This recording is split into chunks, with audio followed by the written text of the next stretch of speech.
Puk Puk Maxi. Puk Puk Puk Puk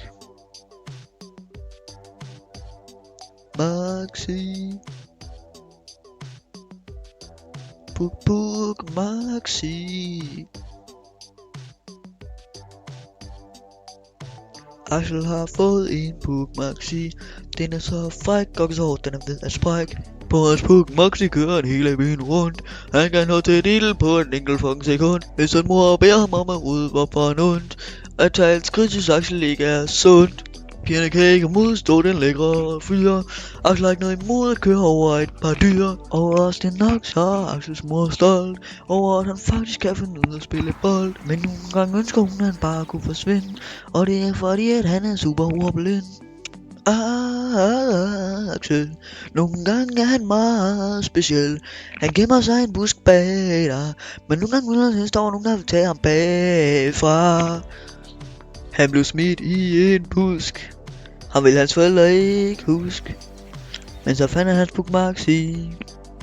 Og så satte han så bag i sin mælkekasse. Og så begyndte han at fræse ud mod en kvinde. Men det kunne han aldrig finde.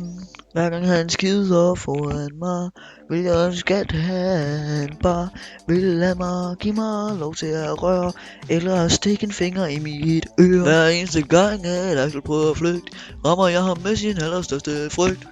Jeg siger, Axel, hvis du ikke kommer med, så får jeg nogle børn til at pille ved dit frække sted. Vi ved alle sammen, at Axel ligner en ged. Der er bare et problem, og det er, at Axel han er fed. Vi håber, at din ordblindhed den ikke er så slem, for ellers får du nok også svært ved at finde hjem. Axel blev smidt i en hæk. Hans forældre synes, han skulle bare væk. Axel han er landmand. Han lever hele livet i en spand. Men Axel er jo rigtig smuk. Jeg kunne æde hele hans røv i et hug. Det kan godt være, at Axel er grim og ligner et føl, men at han er verdens bedste til at tyre en øl.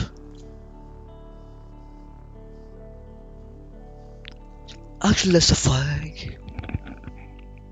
Han er så fræk.